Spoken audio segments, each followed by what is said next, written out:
Hello viewers and subscribers, ఇప్పుడైతే పచ్చి మామిడికాయతో చట్నీ ఎలా చేస్తానో చూపిస్తాను. ఫస్ట్ అయితే ఒక పచ్చి మామిడికాయ తీసుకొని పొట్టు తీసేసి ముక్కలుగా కట్ చేసుకున్నాను. అలాగే 10 పచ్చిమిర్చి, 5 ఎండుమిర్చి, 5 పండుమిర్చి అయితే తీసుకున్నాను. అండ్ 2 టమాటాలు, 1 ఆనియన్, గార్లిక్, అలాగే కర్రీ లీవ్స్. ఇక్కడైతే అలసందలు మాకు 2 అయితే మా చెట్లో కాసాయి. అవైతే ఇంక వేస్ట్ చేయడం ఎందుకని ఈ చట్నీలో యూజ్ చేస్తున్నాను. అలాగే పుదీనా.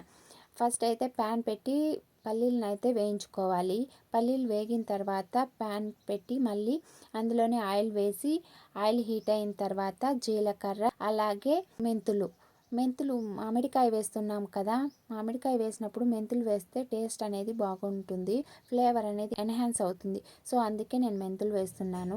అవి ఫ్రై అయిన తర్వాత పచ్చిమిర్చి, ఎండుమిర్చి, పండుమిర్చి వేసి బాగా ఫ్రై అవ్వనివ్వాలి. అవి ఫ్రై అయిన తర్వాత చట్నీకి సరిపడా సాల్ట్ వేసుకోవాలి. సాల్ట్ వేసి ఒకసారి కలుపుకొని బాగా ఫ్రై అవ్వనివ్వాలి పచ్చిమిర్చి.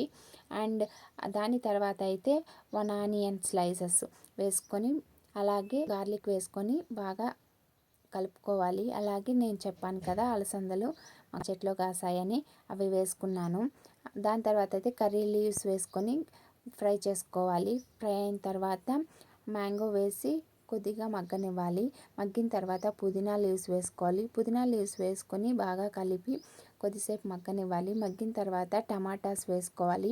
టమాటాస్ వేసి బాగా కలుపుకొని 1 glass water, tea glass water అనేది పోసుకోవాలి. పోసి బాగా మగ్గనివ్వాలి. మగ్గిన తర్వాత చల్లార్చుకోవాలి. చల్లార్చిన తర్వాత ఇప్పుడైతే మిక్సీ జార్లో పల్లీలు వేసుకొని పౌడర్ లాగా చేసుకోవాలి. పౌడర్ లాగా చేసుకున్న తర్వాత ఈ చల్లార్చిన మిశ్రమాన్ని అయితే అందులో వేసుకొని మిక్సీలో పట్టేయడమే. అంతే, చట్నీ అయితే రెడీ అయిపోతుంది. చాలా అంటే చాలా బాగుంటుంది. మీరు కూడా ట్రై చేసి ఎలా వచ్చిందో కామెంట్ చేయండి. Thank you so much for watching.